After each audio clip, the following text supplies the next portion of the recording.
Hello friends, कैसे हैं आप सभी लोग। आशा करती हूँ आप लोग अच्छे होंगे। मैं भी अच्छी हूँ। कल हम पढ़ाए थे स्वर वर्णमाला के बारे में। अब चलिए हम बोले थे संवृत स्वर ये सब के बारे में बताएंगे। तो चलिए शुरू करते हैं। अब देखिए, जीभ के प्रयोग के आधार पर स्वरों का वर्गीकरण ये कितने होते हैं? 3 होते हैं। किसके आधार पर? जीभ के प्रयोग के आधार पर। कौन कौन होते हैं? अग्र स्वर, मध्य स्वर, पश्च स्वर। अग्र स्वर में क्या क्या होते हैं? ई ए। मध्य स्वर में सिर्फ अ आते हैं। पश्च स्वर में आ, उ, ओ, औ। और मुख के आधार पर स्वरों का वर्गीकरण कितने हैं? 4 हैं। अब देखिए यहाँ कौन कौन है? संवृत, अर्धसंवृत, विवृत, अर्धविवृत।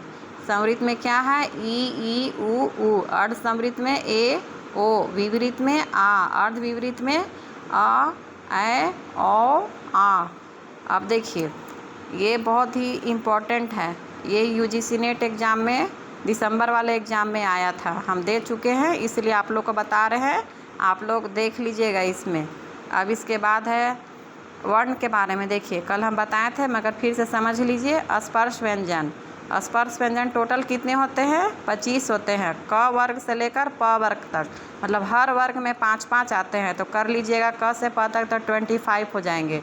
अंतस्थ व्यंजन में 4 आते हैं, य, र, ल, व। और उष्म को संघर्षी व्यंजन भी बोलते हैं।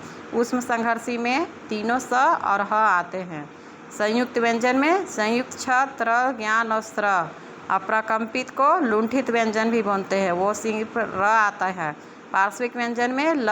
उत्क्षिप्त व्यंजन में ड और ढ। वर्तस्थ व्यंजन न, र, ल, श। स्वतंत्र मुखी काकल्य में ह आते हैं। अब देखिए कुछ और लिखा हुआ है।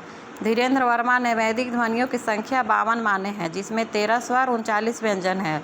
किनके अनुसार? धीरेन्द्र वर्मा के अनुसार।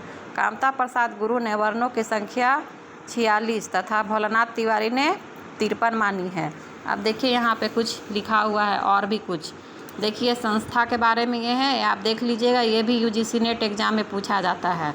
हम आपको ये नीचे वाला बता रहे हैं।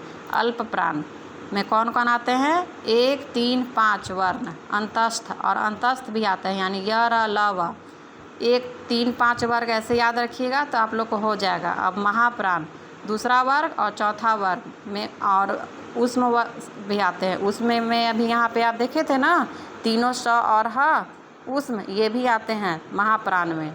अब इसके बाद है घोष को सघोष भी बोलते हैं। तीसरा, चौथा, पांचवा। देखिए ये अब कल हम अच्छे से समझा देंगे आप लोग को। अगर आप लोग अच्छा लगे लाइक सब्सक्राइब करिएगा और शेयर भी करिएगा। Thank you.